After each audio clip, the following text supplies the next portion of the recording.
I am Major Lillie Woods, 35 years old. The dirt on my husband Marcus's grave isn't even dry yet. My palms still hold the stiff creases of the American flag handed to me at the funeral, and already I've been ordered to be evicted from my own life. Standing on the porch in Charleston, I heard the dry scrape of metal on metal. My key didn't fit the lock. Peering through the glass, I saw my father-in-law Raymond directing my brothers-in-law to strip my blood-stained medals from the wall of honor and toss them into a trash bin. Family assets returned to the bloodline Lillie. His voice grated from inside. Behind him, my mother-in-law Patricia smiled at me, a smile as sweet as Southern iced tea, but laced with pure contempt. They treated me like a sentry whose shift had ended, but they made a fatal mistake. They thought they were bullying a lonely widow. They had no idea they had just stepped directly into a legal minefield my husband prepared.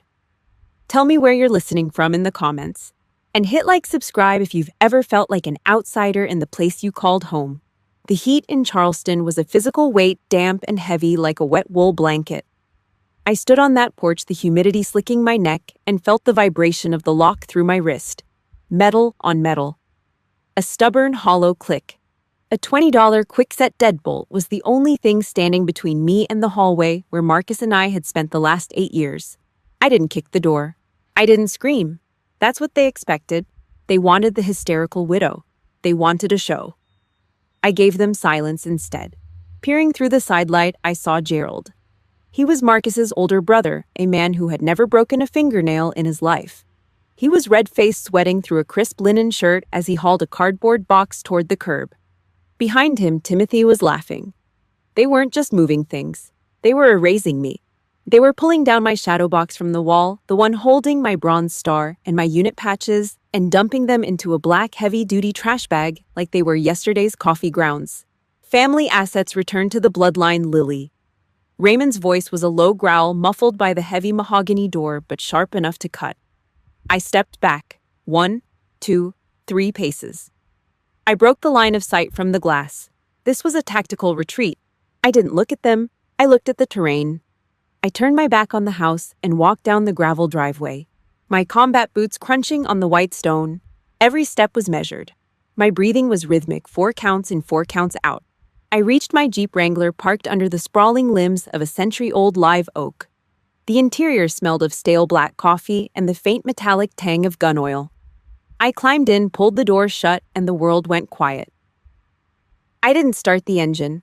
I reached for my field notebook and a ballpoint pen. I established my observation post, O.P. Alpha. I watched them through the rearview mirror. I noted the time. 14:22.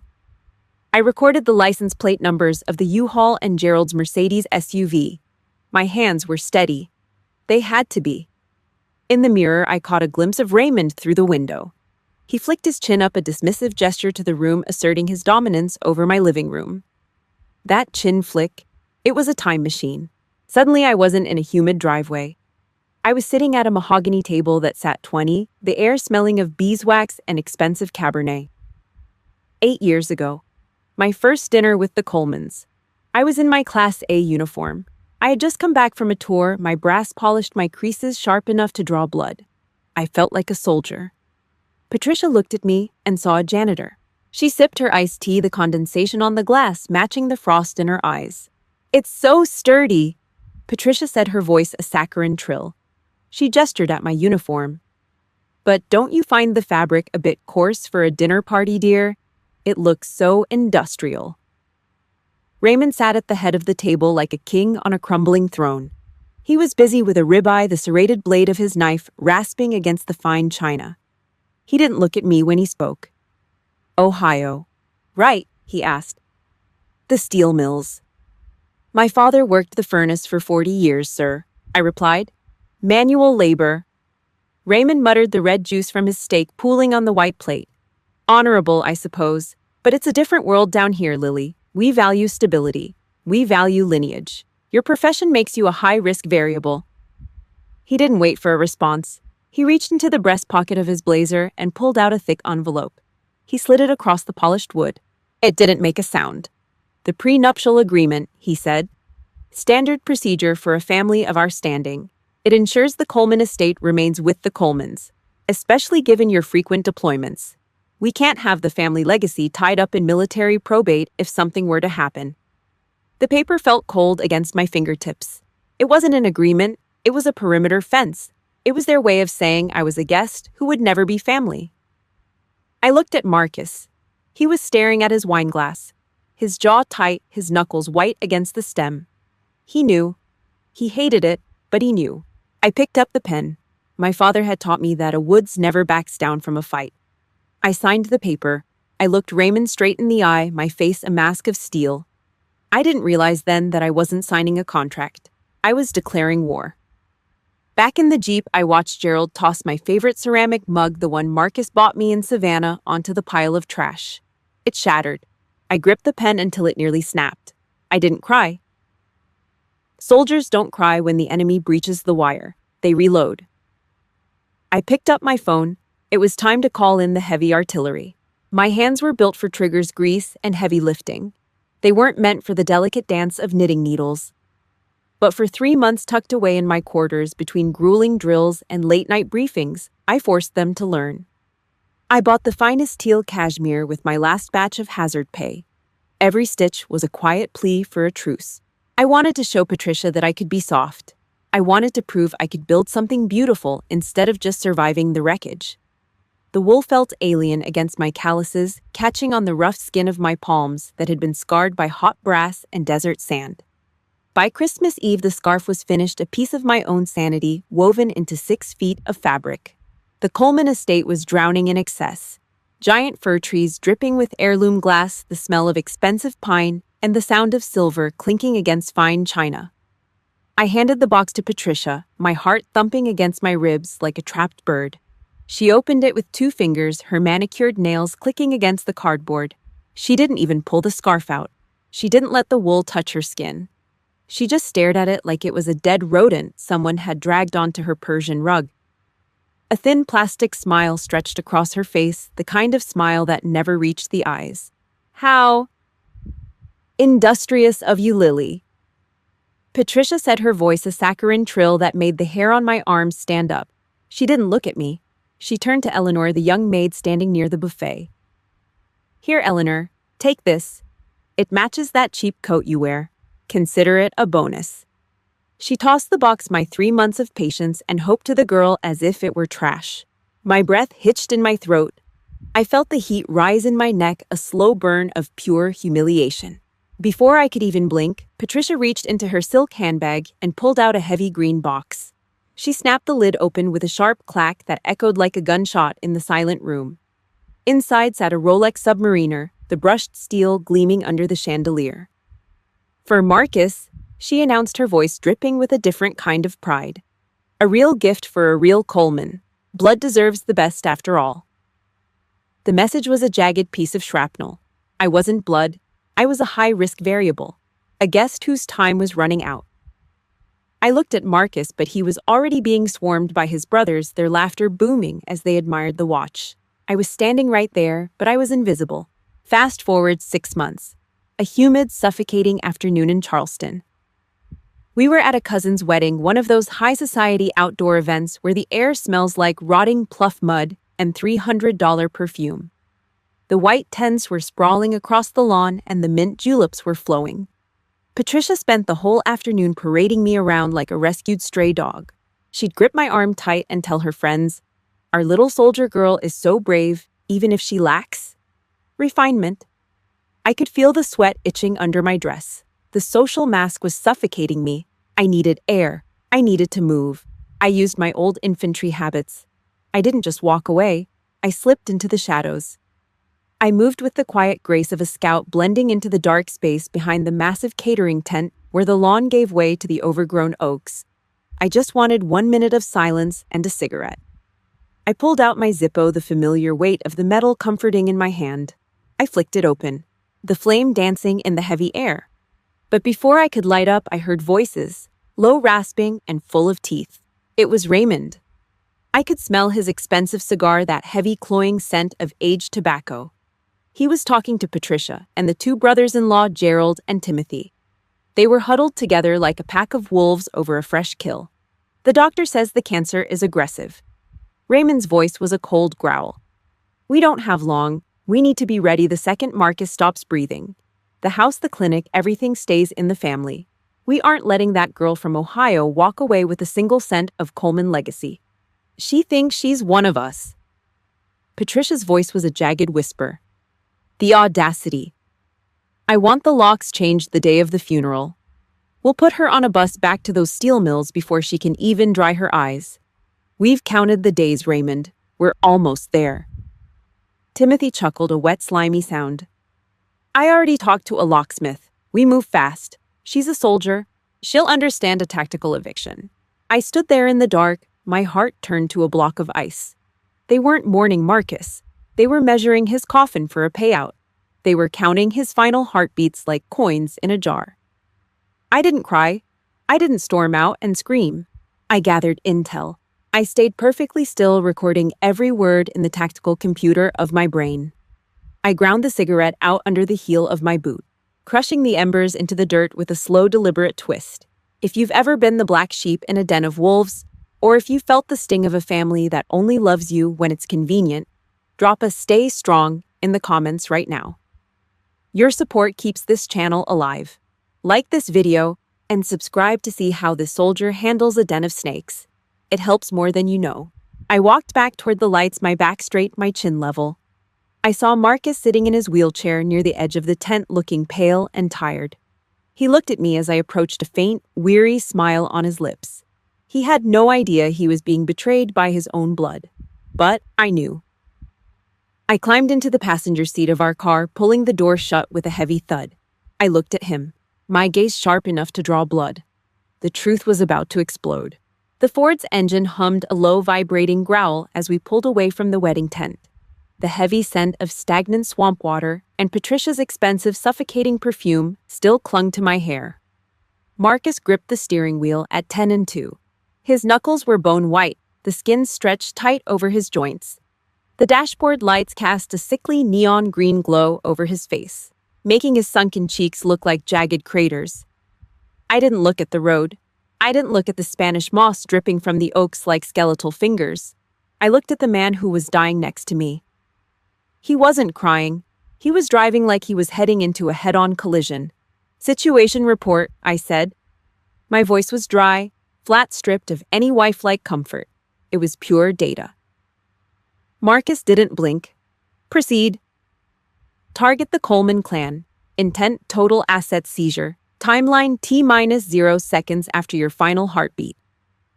I paused, the words tasting like copper and old pennies in my mouth. They're already counting the silver Marcus. They've got a locksmith on speed dial. Raymond is talking about tactical evictions before your body is even cold. The truck swerved, a sharp, violent jerk on the asphalt as Marcus pulled onto the gravel shoulder of the dark South Carolina highway. He killed the engine. The silence that followed was heavy enough to crush a ribcage. The only sound was the pinging of the cooling metal under the hood. Marcus didn't crumble. He didn't ask how I knew or weep about the betrayal of his own flesh and blood. He just exhaled a long, ragged sound that rattled deep in his fluid-filled lungs. I knew they were vultures, Marcus whispered, his eyes fixed on the darkness beyond the windshield. I just didn't think they'd start circling while the heart was still beating. We didn't go to the bedroom when we got home. We went to the kitchen. It was small, cramped, with stained Formica countertops and a faucet that dripped with a steady, irritating rhythm. It was our bunker. Marcus moved slow every step, a brutal battle against the fatigue of the chemo that was eating him from the inside out. He sat at the small wooden table and reached under a pile of junk mail and utility bills. He pulled out a black leather briefcase. The latches popped with a sharp mechanical clack that sounded like a rifle bolt sliding into place. He didn't pull out family photos or old letters. He pulled out a thick stack of legal bond paper, the edges crisp and dangerous. My father thinks I'm the weak link, Marcus said, sliding a matte black business card across the table. It had one name embossed in cold silver ink, Charles Peaton. They think because I'm the gentle son, the vet who fixes puppies, I didn't see the wolves at the door. But I've spent my whole life watching them tear people apart for sport. I grew up in the den, Lillie. I know how they bite. I picked up the card. The name Peaton carried weight in the South. He wasn't a family lawyer who handled messy divorces or real estate closings. He was a shark, a cleaner, a man who didn't bill by the hour. He billed by the kill. If Marcus had him on retainer, the war wasn't just coming, it was already funded. 3 lines of defense. Marcus set his finger trembling as he pointed to the first sheet of paper. Line 1. The house and the veterinary clinic. They're already moved into a living trust. Ownership transfers to you automatically the moment my death certificate is signed. No probate, no court dates, no waiting for a judge to decide if you're worthy. The moment I stop breathing, you own the air in this hallway.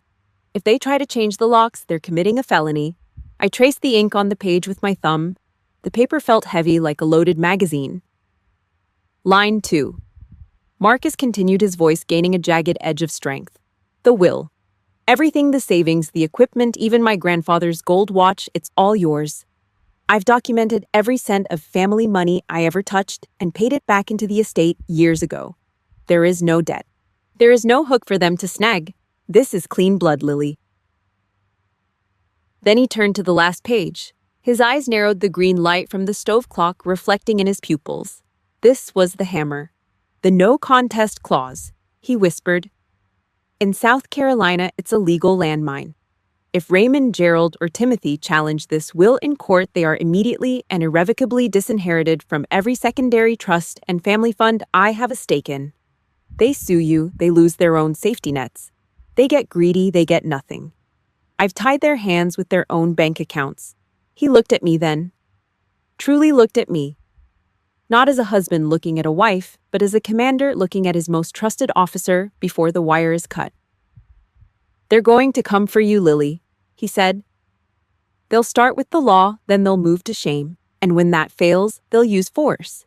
They think you're just a girl from an Ohio steel town who got lucky and landed a Coleman. I stood up. My spine went straight, my shoulders squared. It was muscle memory from a decade in boots. The kitchen light flickered overhead, casting long dancing shadows on the walls. They think wrong, I said. Marcus reached out and took my hand. His skin was thin as parchment, cold and translucent, but his grip was iron. Major Woods, he said, using my rank like a sacred oath. Hold the line. Don't give them a single inch of ground. Let them stomp right into the middle of the minefield. Let them think they've won. Let them get comfortable in their greed. Understood, sir, I replied. I wasn't joking. The scene shifted with the brutal finality of a shutter flash. The smell of mahogany and coffee was gone, replaced by the stinging chemical scent of bleach and slow death. The kitchen faded into the antiseptic white of a hospital room. Beep, beep, beep. The rhythm of the heart monitor was the only sound in the room. Marcus lay under the thin, scratchy hospital sheets. He looked smaller now. Gray. The strategic genius was trapped in a body that had surrendered. I sat in the hard plastic chair by the bed, my field notebook gripped in my lap. The strategic high-risk variable was no longer a theory. It was a countdown. The door to the room creaked open. I didn't turn around. I knew the scent of Patricia's perfume, heavy, expensive, and floral like lilies on a fresh grave. She stood in the doorway, her shadow stretching long and dark across the linoleum. It's almost over, Lillie, she whispered, her voice holding a jagged edge of excitement she couldn't quite mask. I hope you've started packing your bags. The bus back to Ohio leaves early. I kept my eyes on Marcus's slowing heart rate. I felt the weight of the legal documents tucked into the bag at my feet. I'm exactly where I'm supposed to be, Patricia, I said. The monitor let out a long, flat tone, a single, unending scream of electronic air. Marcus was gone. The war had officially begun. Time doesn't heal wounds, it just rots them. It had been 6 weeks since the kitchen briefing, 6 weeks of watching the man I loved dissolve into a ghost of himself. Pancreatic cancer doesn't negotiate. It's a scorched earth campaign. I had burned through every hour of emergency leave the Army allowed. I traded my desert camis for a plastic hospital chair that felt like sitting on a bed of nails. My world was now 14 by 14 feet. Antiseptic white walls. The hum of the HVAC. The chemical stench of bleach that never quite covered the smell of impending death. I sat by Marcus's bed, my back as straight as a steel girder. My eyes didn't wander. They were locked on the monitor. Green lines, jagged peaks. The rhythm of his life was stuttering. I used a damp cloth to wipe his forehead. These were hands that had packed shrapnel wounds in the back of a bouncing Humvee. Hands that had held a rifle steady for 18 hours straight in the Afghan heat. Now, they were trembling as I patted away the cold sweat from his yellowed skin. Then the door clicked open. Patricia entered. She didn't walk. She glided her heels, clicking on the linoleum like a metronome. She wore a black silk dress that cost more than my first truck. She carried a Tupperware container of chicken soup. It was a prop. She set it on the rolling tray table without looking at her son. She didn't touch his hand. She didn't kiss his forehead. She sat in the chair opposite me and pulled a thick, glossy catalog from her designer handbag. The sound of the pages turning was like a serrated blade across a nerve. Rustle. Flip. Rustle. "It's a shame about the house, Lillie," Patricia said. Her voice was a soft, airy trill. She didn't look up from the page. "But we have to look forward. Raymond wants to modernize the estate. This southern traditional look is so tired." I didn't answer. I kept the cloth moving. Wipe. Fold. Wipe. "Look at this, dear," she said, tapping a finger on a high-end furniture ad. "A cognac leather sofa. Sleek. Italian. Do you think that would work in the living room after you've cleared out your things? I worry about the floor plan once your oversized military trunks are gone." I sipped my lukewarm coffee. It tasted like battery acid. I didn't give her the satisfaction of a flinch. I just sipped and watched Marcus. My fingers gripped the edge of the scratchy hospital sheet until the fabric groaned. I wanted to lung punch her. I wanted to drag her out of that room by her perfectly coiffed hair. But I was a major. I was his officer. I held the line. The hallway was quiet, but not quiet enough. Through the heavy glass door, I saw Gerald and Timothy. They were leaned against the wall, drinking lattes. Their voices drifted in through the gap. "The locksmith said he can be there by 5 on Monday," Timothy whispered. He checked his gold watch. "If he goes on Sunday, we should have the house secured by the time she gets back from the funeral home. It's better to do it while she's distracted with the paperwork. We don't want a scene on the lawn." "Good," Gerald replied. He let out a low, dry chuckle. "Make sure they change the garage codes too. I don't want her Jeep sitting in our driveway a minute longer than necessary." I looked at Marcus. His eyes were closed. His chest was barely moving. They were measuring him for a coffin, and they were measuring me for the curb. They treated him like a piece of depreciating real estate. They treated me like a squatting tenant. Suddenly, Marcus's hand twitched. His eyes snapped open. They were cloudy rimmed with red, but for a split second the fog cleared. He saw them through the glass. He heard the rustle of Patricia's catalog. He turned his head toward me. The effort looked like it cost him every ounce of fuel he had left. He reached out his fingers, fumbling for my wrist. His grip was weak, but the intent behind it was a thunderclap. "Lillie," he wheezed. His voice was a dry rattle of bone and air. I leaned in my ear, inches from his lips. Patricia stopped flipping pages. She leaned in too, her eyes hungry for his final words, probably hoping for a bank code.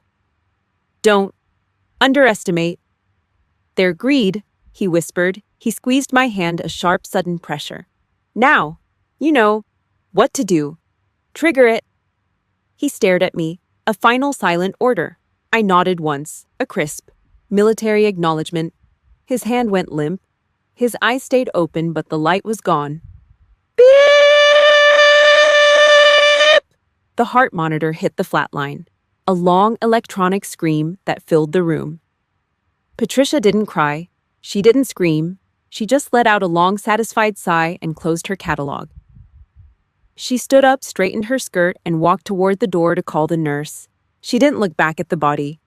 The scene dissolved. The white walls faded. The smell of bleach evaporated. I was back in the present. Back in the Jeep. The Charleston humidity was thick enough to chew. I was staring at the house with the new quick-set locks and the trash bags full of my life sitting on the curb. The oak trees were cast in long, jagged shadows. The sun was dipping below the horizon, painting the sky the color of a fresh bruise. I reached for my phone. My thumb hovered over the screen. I wasn't the grieving widow anymore. I was a soldier who had just received the launch codes. I hit the contact. It rang once. "Charles," I said. My voice was like a slab of cold granite. "The hostile force has breached the perimeter. They've moved the furniture. They've changed the locks. They think they've won the ground." On the other end the silence was heavy. Then the sound of a match striking. The hiss of a cigar being lit. "Are you ready, Major?" Charles asked. "Begin the campaign," I replied. I ended the call and looked at the front door. Raymond was standing there, a glass of scotch in his hand, looking out at me with a smirk that said I was nothing. I didn't smirk back. I just shifted the Jeep into gear. The minefield was armed, and they were standing right in the center of it. The South Carolina sun was a brutal white eye in the sky, baking the Charleston asphalt, until the smell of boiling tar rose in thick, shimmering waves. Inside the Jeep, the air was stagnant, heavy with the scent of old upholstery and the ghost of Marcus's cologne. I watched through the windshield as Gerald and Timothy directed two hired hands in stained t-shirts. They were hauling heavy cardboard boxes from the front porch to the back of a 20-foot U-Haul truck. One box tore at the corner as it hit the metal floor. I saw the edge of my shadow box, the wood stained dark, the glass reflecting the harsh light. My medals, my life's work, tossed toward the truck bed like bags of cheap mulch. I didn't reach for the door handle right away. I checked my pulse. Steady. 62 beats per minute. I checked my breathing. Deep. Controlled. My husband was dead, my house was stolen, and my history was being treated like junk. I wasn't a mourning widow anymore. I was a barrier. I shoved the door open. The rusted hinge gave a sharp metallic scream that cut through the humid afternoon. My combat boots hit the gravel with a dry crunching sound. I didn't run. I didn't shout. I walked with the slow, deliberate gait of a soldier approaching a hostile checkpoint. I felt the heat of the driveway through my soles. I stopped exactly 3 feet in front of the U-Haul's chrome grille. The engine was idling, a low, rhythmic thrum of diesel that vibrated in my teeth. I planted my feet, shoulders back, hands clasped behind my spine. Parade rest, a human wall. Gerald jumped down from the porch, his loafers clicking on the stone. He was sweating through his expensive polo shirt, the fabric sticking to his soft gut in damp, ugly patches. "Move the Jeep." "Lillie." Gerald barked, wiping his brow with a silk handkerchief. "We have a schedule to keep. This house needs to be cleared by sunset. Family estate orders. You're trespassing on Coleman land now." I didn't blink. I kept my gaze fixed on the driver behind the U-Haul's windshield. The man looked nervous. He kept glancing at Gerald, then back at me.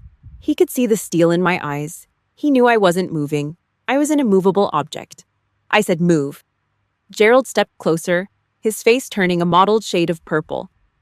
"You think standing there changes anything? The locks are already changed. The papers are signed. You're done here, girl. Go back to Ohio and find a steel mill to rot in." I remained silent. My silence was a vacuum sucking the air out of his lungs. He wanted a fight, a screaming match he could record and show to a judge. I gave him a void. The front door of the house swung open. Raymond stepped out looking like a king surveying a peasant rebellion. He held a smartphone in one hand and a glass of expensive bourbon in the other. He didn't even look at me as he walked down the steps. He looked at the truck.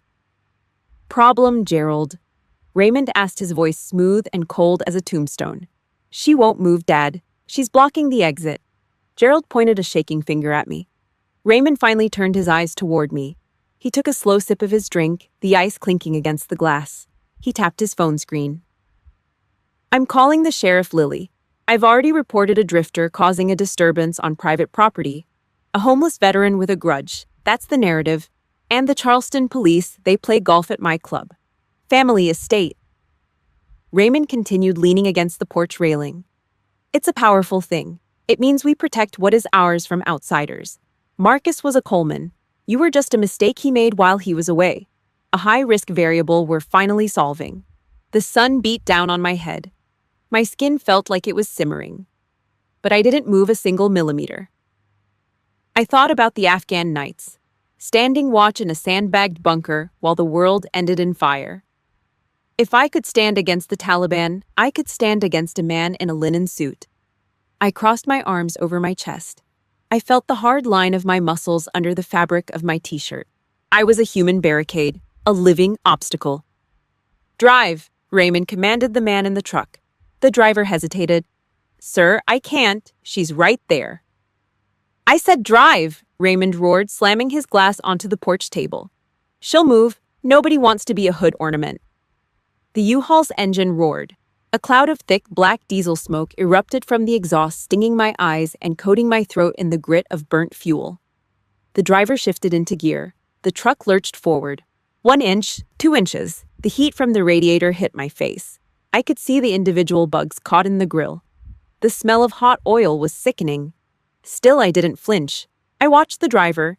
His hands were white on the steering wheel. He was terrified. "One more foot," Gerald cheered from the sidelines, his eyes gleaming with a sick kind of joy. "Run the trailer trash over." The truck revved again. The bumper was inches from my waist. The vibration was a roar in my ears. I closed my eyes for a second, feeling the sun, the smoke, and the sheer weight of their hatred. Screech! A violent, high-pitched scream of rubber on asphalt tore through the air. It didn't come from the truck. It came from the street behind me. I didn't turn around. I didn't need to. I heard the deep, guttural growl of a German V8 engine. A heavy door thudded shut, a solid, expensive sound that screamed authority. The smell of burnt rubber mixed with the diesel fumes. A black BMW 7 Series sat idling at the end of the driveway, blocking the U-Haul's only escape route. The windows were tinted dark like obsidian. Raymond's smirk vanished. Gerald stopped shouting. The driver killed the truck's engine. The silence that followed was heavy, lethal. The BMW's driver's side door opened. A man stepped out. He was dressed in a charcoal suit that cost more than Gerald's car. He didn't look like a lawyer. He looked like an executioner with a briefcase. Charles Peaton adjusted his cufflinks and looked at the U-Haul. Then he looked at Raymond. "I believe," Charles said, his voice a low melodic threat, "that we have some things to discuss regarding grand larceny." I didn't move from my post. I just stared at Raymond. The minefield had just been stepped on. The black BMW 7 Series didn't just park. It occupied the space. The engine died and the driver's side door swung open, sealing shut with a heavy vacuum-tight thud that cut through the humid Charleston air like a gavel. Charles Peaton stepped onto the gravel. He didn't look like a lawyer. He looked like an executioner who had just finished a 3-piece suit fitting. His charcoal wool was crisp, unbothered by the 90-degree heat, and his eyes were cold as Atlantic slush. He didn't spare a glance for Raymond or the 2 sweating brothers. He walked straight to me, his gaze sweeping over my rigid posture and the idling U-Haul. "Major Woods," he said. His voice was a low melodic threat. He gave me a sharp, professional nod. "The cavalry has arrived. I apologize for the delay. The traffic on I-26 is as stagnant as the ethics in this driveway." Raymond stepped off the porch, his face a mottled purple. He tried to reclaim the air, puffing out his chest like a toad. "I don't know who you are, but you're on private property. This is a family matter. Get that German tank off my driveway before I have the sheriff tow it. We're in the middle of a legal transition." Charles didn't slow down. He reached into his breast pocket, pulled out a thick, matte black business card, and thrust it 6 inches from Raymond's nose. He didn't offer a handshake. He offered a warning. "I don't shake hands with people committing grand larceny on a Tuesday afternoon, Mr. Coleman," Charles said. The words were short-clipped and heavy with the weight of a dozen Ivy League degrees used for violence. "I'm Charles Peaton, and unless you want the next 30 years of your life to be narrated by a public defender, you'll tell those men to stop touching the major's property immediately." Raymond went pale. The name Peaton carried the kind of weight that broke bones in the South. It was the name you called when you wanted to bury a body under a mountain of paperwork. Gerald, still standing by the back of the truck, started to stammer. "Wait, Dad, he can't. This is Marcus's house. The family estate. The estate." Charles barked, spinning on his heel to face Gerald. "Transferred to Major Lillie Woods the moment Marcus's heart stopped. It's called a living trust, you idiot. It's automatic. There is no probate. There is no family vote. There is only her ownership, and you're trespassing." He looked at the 2 hired movers who were holding a box of my winter gear. "You two, put that down. now. If you put one more item in that truck, you're co-conspirators in a felony theft. I've already got your plates. Do you want to see if the Charleston County Jail has AC this time of year? The movers didn't wait for Raymond's permission. They dropped the box on the grass with a dull, hollow thud. "We're out, man," the taller one said, wiping grease onto his dirty jeans. "I'm not going to prison for some rich guy's sofa. This isn't what we signed up for." They scrambled into the cab, the U-Haul's engine roaring as they backed out, nearly clipping Gerald's Mercedes SUV. The sound of the diesel engine fading was the sound of Raymond's army deserting him in the heat. The silence that rushed back in was suffocating. The only smell left was the cheap, spicy cologne Gerald had doused himself in to hide his nervous sweat. It was cloying and desperate. Timothy backed up a step, his hands raised like he was being held at gunpoint. "Dad, maybe we should talk about this." "Shut up, Timothy," Raymond hissed, but the roar was gone from his voice. His hand, the one holding the half-empty bourbon, was shaking just enough to make the ice cubes clink. It was a rhythmic, pathetic sound. Charles adjusted his charcoal cuffs, the silver links flashing like a blade in the sun. He looked at the front door, then back at the trio of vultures. "We're not doing this on the lawn," Charles said. He gestured toward the porch with a cold, mocking politeness. "Inside, now. We're going to sit at that mahogany table you're so proud of and discuss exactly how much this little stunt is going to cost you in damages." Raymond tried to maintain his dignity, straightening his linen blazer, but his eyes were darting around the yard like a trapped rat in a maze. "I didn't say a word. I just stood my ground, my spine a steel rod, watching them retreat into the house they thought they had stolen. As I followed them up the steps, the heat didn't feel so heavy anymore. The smell of the humid marshes was replaced by the dry metallic scent of a brewing storm. If you've ever had to stand your ground when everyone tried to push you off your own land, hit that like button. Drop a "not today" in the comments to show your support for every soldier fighting a war at home. Subscribe to hear exactly how we dismantle this family piece by piece. We entered the foyer. The house was cold, the AC humming a low mechanical tune that felt like a funeral march. Charles walked straight to the dining room and slammed his heavy leather briefcase onto the table. The sound was like a gunshot. He looked at Raymond, a thin, cruel smile playing on his lips. "You people didn't just lose a house," Charles said, his voice dropping an octave into a predatory growl. "You just stepped onto a legal minefield Marcus spent the last year of his life arming, and I'm the one with the remote." He popped the locks on the briefcase. Snap! Snap! Raymond sat down, his face a ghostly, translucent white. Gerald and Timothy huddled behind him, looking like children caught stealing from the church plate. They looked small. They looked weak. "Let's talk about the no contest clause," Charles whispered, pulling out a thick stack of papers. "And then we're going to talk about the police report I'm currently holding in my left hand." The dining room felt like a meat locker. The air conditioning hummed with a low, aggressive vibration, pushing the scent of lemon polish and old mahogany against the bitter smell of Gerald's cold sweat. Raymond sat at the head of the table, his fingers tapping a rhythmic, nervous tattoo on the wood. He was still trying to play the part of the patriarch, but the glass of bourbon in his hand was shaking, the ice clinking against the crystal like a funeral bell. I stood in the corner, my back against the shadows, my spine a steel rod. I didn't sit. You don't sit when you're watching an execution. Charles Peaton sat opposite Raymond. He didn't look at the family. He looked at the heavy leather briefcase sitting on the table like a hunk of black shrapnel. He popped the latches. Snap! Snap! The sound made Patricia flinch. She was huddled in her chair, her silk scarf knotted tight around her throat, as if she were trying to keep her world from spilling out. "Let's skip the pleasantries," Charles said. His voice was a flat, lethal rasp. He reached into the case and pulled out the first thick stack of bond paper. He didn't hand it to them. He hurled it, he slammed it down onto the mahogany. Thud. "The deed and the clinic's operating license," Charles said. He tapped the top page with a manicured finger. "Marcus established a living trust 18 months ago. The second his death certificate was signed, ownership of this house and the veterinary practice transferred, automatically, to Lillie Woods." Patricia let out a sharp, jagged gasp, her breath hitching in a throat that had suddenly gone dry. "That's impossible," she hissed, her voice cracking.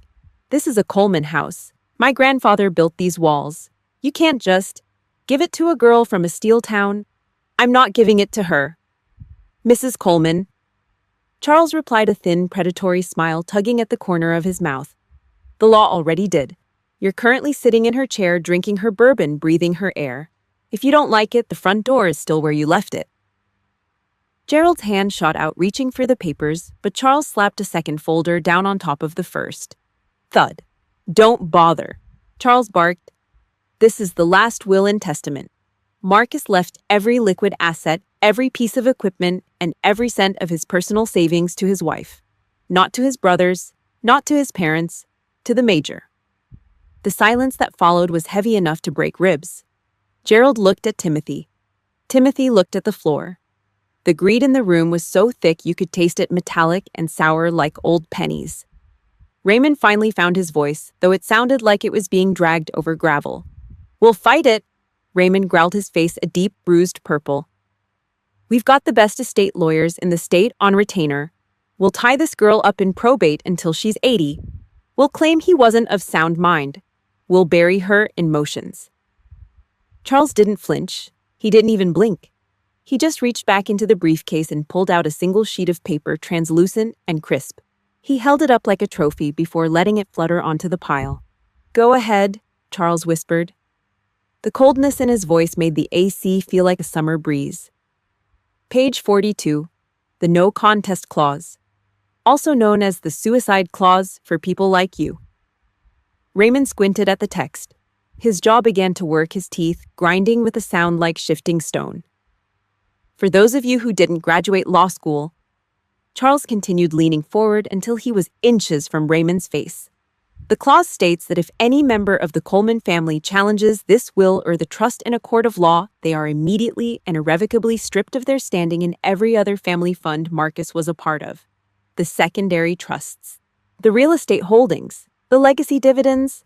You sue her for this house and you lose your own house. You try to take her clinic and you lose your own bank accounts. He didn't just lock the door, Raymond. He rigged the whole house to blow if you tried to pick the lock. The realization hit them like a physical blow. Raymond's glass slipped from his fingers, hitting the table with a dull clunk before tipping over. The bourbon spilled across the mahogany, a dark amber stain spreading toward the legal documents. Patricia began to make a low keening sound in the back of her throat. Gerald's face went a sickly shade of gray, and he slumped back in his chair, the china cups on the sideboard rattling from the sudden shift in his weight. They were trapped. If they stayed quiet, they walked away with nothing. If they fought, they lost everything they already had. Marcus hadn't just protected me. He had led them into a kill zone and waited for them to trip the wire. He had used their own greed as the firing pin. I stepped out of the shadows. My boots made no sound on the heavy rug, but they all turned to look at me as if I were a ghost. I looked at Raymond, the man who had called me a high-risk variable. I looked at Patricia, the woman who had thrown my heart in the trash with a teal scarf. I didn't feel the surge of anger I expected. I just felt a cold, hard clarity. This was the mission. This was the final objective. That's the law, I said. My voice was steady, stripped of all emotion, sounding more like a combat report than a conversation. That's the part that keeps you off my lawn. But we're not done. I looked at Charles and gave him a single sharp nod. The signal. Now! I whispered the word, cutting through the room like a blade. Let's talk about my husband's legacy. Charles reached into the very back of his briefcase and pulled out a plain white envelope. No legal seals, no official stamps. Just Marcus's handwriting on the front, sharp and clear. The family froze. This wasn't a contract. This was a voice from the grave. The final letter, Charles announced, his hand hovering over the paper. And trust me, this one is going to hurt a lot more than the money. I stood at the end of the table, my hands clasped behind my back, watching the light die in Raymond's eyes. The war was over. Now came the reckoning. The parlor smelled like a morgue, soaked in cheap bourbon and expensive regret. Charles Peaton didn't rush. He pulled a single sheet of cream-colored paper from the white envelope, the crisp snap of the bond echoing against the mahogany walls like a small bone breaking. He adjusted his glasses, his eyes scanning the room with the clinical detachment of a man about to perform an autopsy. Raymond sat paralyzed, his face the color of a bruised plum. Patricia had her face buried in a lace handkerchief, but the sobbing sounded rehearsed, a thin theatrical keening that didn't reach her eyes. "This isn't a legal contract," Charles said, his voice dropping into a low, jagged rasp.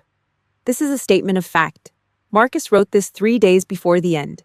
He knew you were coming. He knew the vultures wouldn't wait for the dirt to settle." Charles cleared his throat and began to read.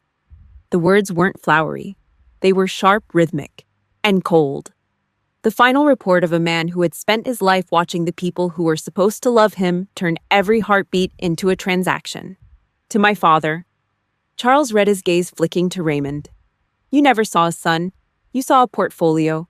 You spent 30 years trying to trade my happiness for a seat at a table that doesn't exist. You treated my marriage like a bad merger." Raymond's glass hit the table with a dull clack. He didn't look up. "To my mother." The letter continued. Charles's voice didn't soften.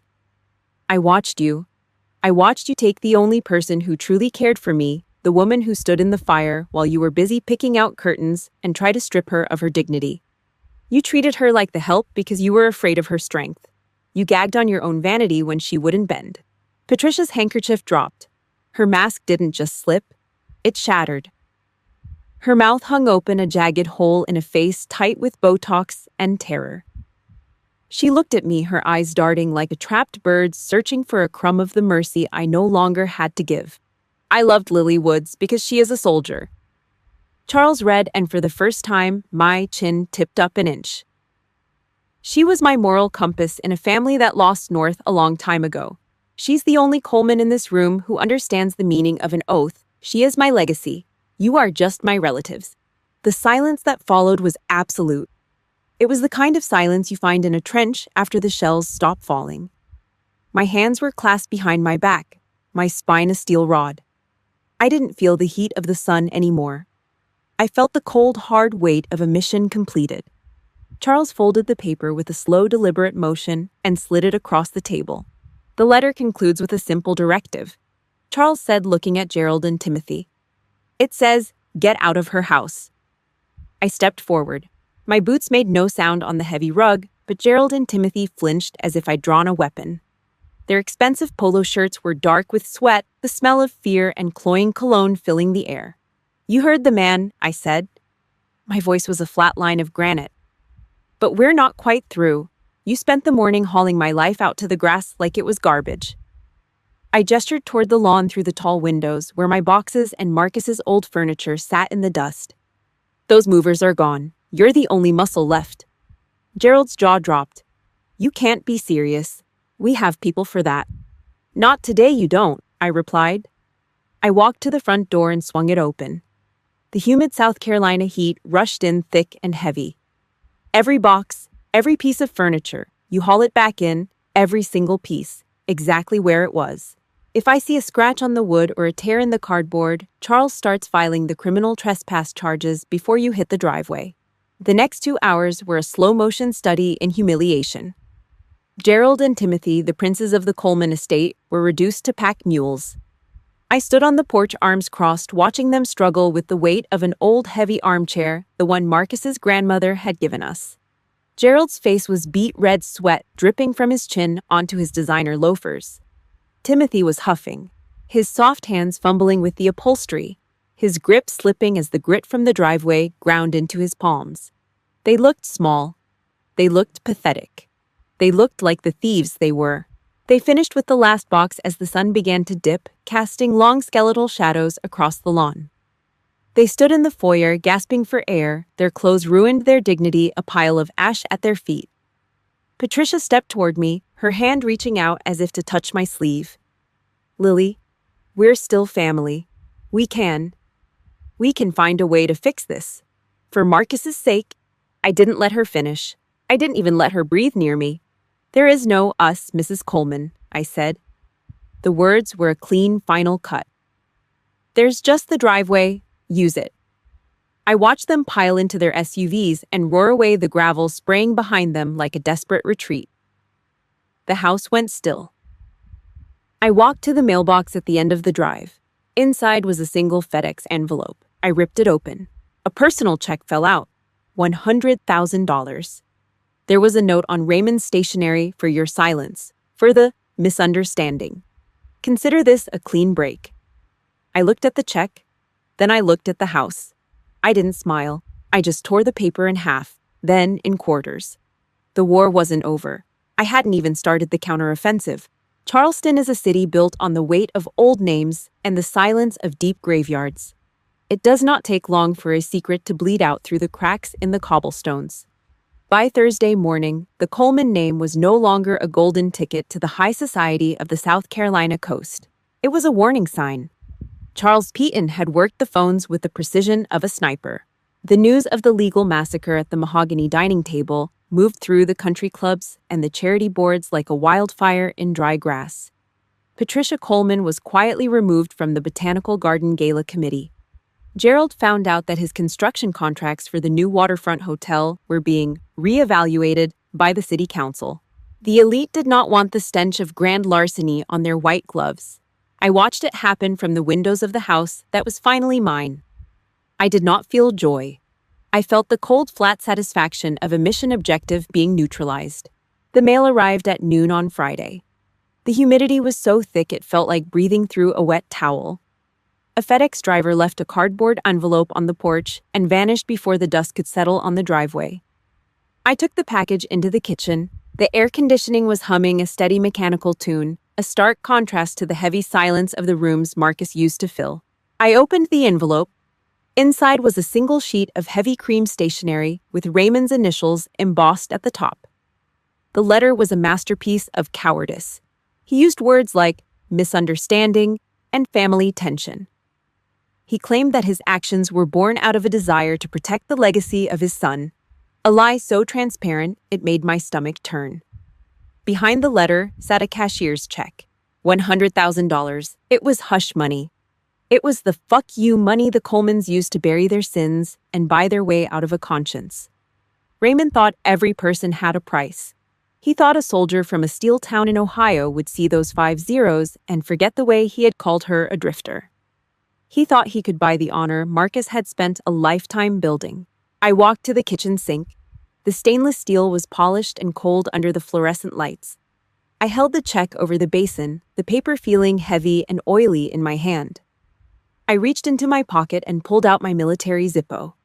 The silver case was scratched and dented from 3 tours in the desert. I flicked the wheel with my thumb.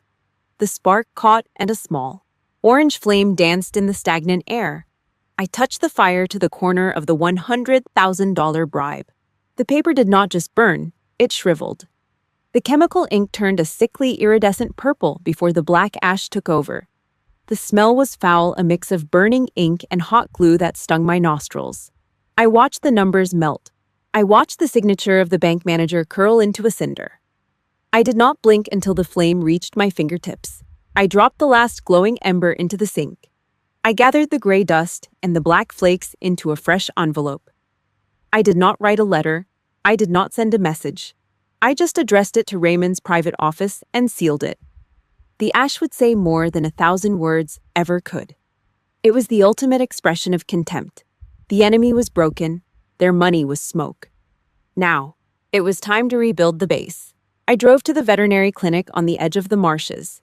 It was a low building of brick and glass surrounded by ancient oaks draped in Spanish moss. It had been Marcus's sanctuary, a place where he healed things that were too broken for the rest of the world. Now it was a tomb of dust and forgotten appointments. I did not hire a cleaning crew. I did not want strangers touching his equipment. I rolled up my sleeves and started the work myself. I used a bucket of hot water, a gallon of bleach, and a stiff nylon brush. I scoured the linoleum floors until my shoulders ached. I scrubbed the grout in the surgery room until my knuckles were raw and bleeding. The physical pain was a mercy. It kept the ghosts at bay. It gave me a rhythm to follow, a tactical checklist of grime and neglect to overcome. By sunset, the lobby smelled like antiseptic and honest labor. I moved into Marcus's private office. It was a small room in the back filled with heavy oak furniture and the scent of old leather books. I started with the desk. I pulled out the drawers, emptying the pens, the old charts, and the half-eaten rolls of peppermint. The bottom drawer was heavy. It was a deep file drawer that felt off balance. I pulled it all the way out until it hit the stops. I reached into the dark space at the very back, my fingers grazing a loose layer of green felt lining. I yanked the felt back. My heart did a slow, heavy roll in my chest. Taped to the underside of the wood was a thick white envelope. It was not a legal document. It did not have the stamp of a notary or the seal of a firm. It was hand-sealed with a blob of red wax, the kind Marcus used for his private correspondence. Across the front, in the sharp, disciplined handwriting I had seen on 100 love letters, were 4 words for the final breach. My hand trembled as I peeled the tape away. The weight of the envelope told me this was not just a letter. There was something hard inside, something metallic. Marcus had one last secret. He had one last ghost to set free. I sat on the cold floor of the office, the shadow of the oak stretching across the desk like long, dark fingers. I broke the wax seal. The war was not over. It was just changing fronts. The wax seal didn't crumble. It snapped under the pressure of my thumb, a sharp sound in the dead silence of Marcus's office. I sat on the cold linoleum, the smell of bleach still stinging my nose, and pulled the single sheet of paper from the envelope. It wasn't a legal document. It wasn't typed on a law firm's letterhead. It was Marcus. His handwriting was loose, a little shaky, written when the cancer had already started its final sweep, but the spirit behind the ink was as sharp as a bayonet. There was no talk of the house, no mention of the money or the bank accounts or the sharks in the Coleman family. Those were just the defensive fortifications he had built to keep me safe. This letter was the mission. To my major, it began. My throat tightened, a hard knot of steel and grief. If you're reading this, the breach has happened. I know my family. I know they came for the walls before the body was even cold. And I know you, Lillie. I know you stood there and held the line because that's what you do. You're a soldier. You're the best thing I ever chose. But here is your final order, Major. The war is over. You've defended the base. Now I need you to build something else. Don't let this house be a fortress of ghosts. Turn it into a lighthouse. Your mission isn't to mourn me. Your mission is to live. I didn't cry. Soldiers don't leak when there is work to do. I folded the paper into a tight square unit and slid it into the breast pocket of my charcoal t-shirt, right against the steady, rhythmic thud of my heart. I stood up, my knees popping in the quiet room. The shadows of the oaks outside were long and thin, stretching across the floor like skeletal fingers. But they didn't feel heavy anymore. They were just shadows. 30 days passed. 30 sunrises over the Charleston marshes. I didn't sell the clinic. I didn't let the equipment rust. Instead, I scoured the place until it gleamed like a fresh-pressed uniform. The smell of old neglect was replaced by the sharp, clean scent of cedar and high-grade antiseptic. I hired 2 vet techs, both Army veterans who knew how to handle a crisis and a frightened animal with the same steady hands. The new sign went up on a Tuesday morning. It was heavy brass bolted deep into the brick. The Marcus Coleman Memorial Veterinary Hospital. Underneath, in smaller, clean lettering, Service Animals and Veteran Support Center. The trend in the South was changing, but I didn't care about trends. I cared about the men and women who came home from the desert with invisible holes in their souls, and a service dog as their only anchor. We made it free for them. Every checkup, every surgery, every bag of high-protein kibble. The money Raymond had tried to use as a bribe, I didn't burn all of it. I turned it into a foundation that made sure no soldier ever had to choose between their own groceries and their dog's life. It was 5 a.m. on a Tuesday, 1 month after the Colemans had been purged from the driveway. The Charleston air was salt-heavy and cool, the kind of morning that makes you feel the weight of your own skin. I stood on the back porch of the house, dressed in my old gray PT gear. My hair was pulled back tight, a practical knot that didn't catch the wind. I started my routine. Standard military press, squats, push-ups until the muscles in my chest burned and the sweat turned my shirt into a second skin. It wasn't about the fitness anymore. It was about the discipline. It was about reclaiming the body that had spent too long hunched over a hospital bed. I finished the set and leaned against the porch railing, my breath coming in deep, controlled draws. Inside the house was silent and spotless. The honors wall had been rebuilt in the hallway, my medals, Marcus's degrees, and the shadow box of his grandfather's flag. They didn't look like trophies anymore. They looked like a history that had been defended and won. A low rhythmic thump sounded from the mudroom. I walked inside the floorboards, cool under my bare feet. A black Labrador, a retired service dog named Scout that we were fostering, looked up at me. He didn't bark. He just wagged his tail once the sound hitting the wood with a solid, healthy thud. I knelt down and rubbed the space behind his ears, feeling the warmth of him. "Let's go, Scout," I whispered. I walked to the front door and stepped out into the morning. The sun was just starting to crack the horizon, a sliver of brilliant white-hot gold that turned the marsh grass into a sea of fire. The Coleman SUVs were gone. The lawyers were silent. The vultures had found easier prey. I adjusted the collar of my shirt and looked out toward the clinic. The brass sign caught the first rays of light flashing like a beacon in the gray dawn. Marcus was right. The fortress was gone. The lighthouse was lit. I took a long, deep breath of the Atlantic air, feeling the salt in my lungs and the strength in my legs. The war was a memory. The mission was a reality. If you've ever had to rebuild your life from the ashes of a betrayal, or if you believe that our veterans and their animals deserve a fighting chance, share this story. Let's show the world that honor can't be bought and that a soldier's heart never truly retires. Comment, "Mission complete" below to stand with Lillie. I stepped off the porch and onto the gravel. The crunch under my boots was the only sound in the world. I didn't look back at the house. I looked straight ahead at the light. Mission complete.